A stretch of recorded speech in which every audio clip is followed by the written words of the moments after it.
बच्चों, आज सुप्रभात प्यारे बच्चों। कल हमने अपनी कक्षा में समास के बारे में जाना था कि आखिर समास होता क्या है। दो विभिन्न विभिन्न समस्त पद जब मिलकर एक शब्द बना देते हैं तो उसे हम समास कहते हैं। आज हम समास के भेदों को जानेंगे। समास के 6 भेद होते हैं। सर्वप्रथम अव्ययी भाव समास, द्विगु समास, बहुब्रीहि समास, तत्पुरुष समास, द्वंद्व समास तथा कर्मधारय समास।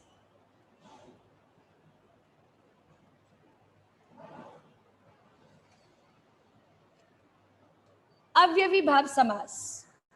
अव्ययी समास की पहचान अब आप किस प्रकार करेंगे? इसमें समस्त पद अव्यय बन जाता है, अर्थात समास के बाद उसका रूप कभी नहीं बदलता। इसके साथ विभक्ति चिन्ह भी नहीं लगता है। कशिका, आप उदाहरण से समझाइए।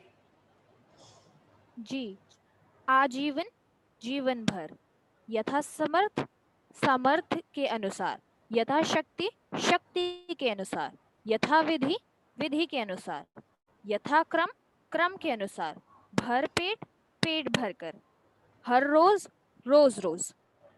देखिए, जैसा कि कशिका ने आपको बताया कि इसमें पहला पद अव्यय होता है, उसके बाद का पद जितना भी होता है वो समास का रूप नहीं बदलता। आजीवन, आजीवन अर्थात जीवन भर। यथा सामर्थ्य, जो हम अपने सामर्थ्य के अनुसार कर सकते हैं उसे हम यथा सामर्थ्य कहते हैं। यथाशक्ति, जो हम शक्ति के अनुसार करते हैं। यथा विधि, जो हम विधि के अनुसार करते हैं। यथा कर्म, जो हम कर्म के अनुसार करते हैं।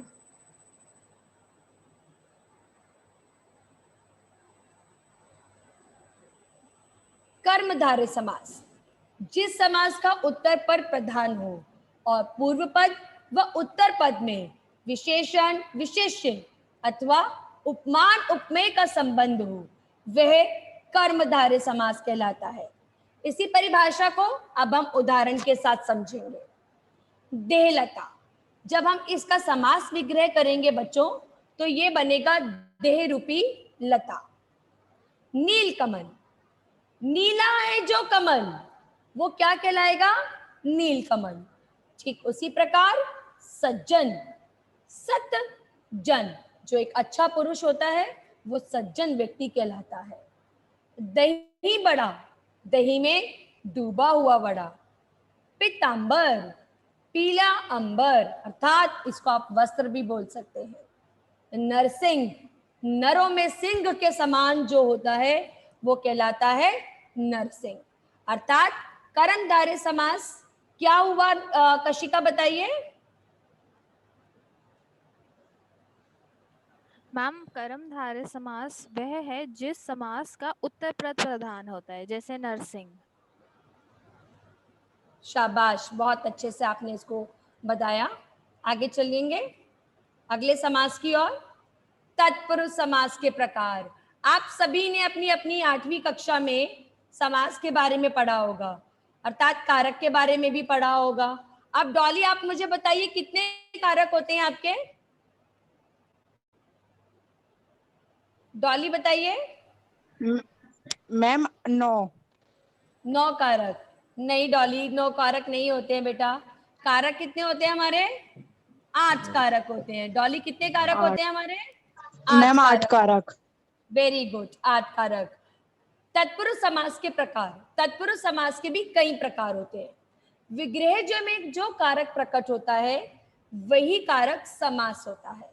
अर्थात सर्वप्रथम हम देखेंगे कर्म कारक, अधिकरण कारक, संबंध तत्पुरुष, अपादान तत्पुरुष, संप्रदान तत्पुरुष और करण तत्पुरुष। सबसे पहले हम कर्म तत्पुरुष के बारे में पढ़ेंगे। गिरकहट, गिरह को काटने वाला। इसके अंदर जो आपने जब उसका विग्रह किया है तो आपने कारक का को लगाया, तो ये कौन सा बन गया? कर्ता ने कर्म को, तो ये हुआ कर्म तत्पुरुष समास।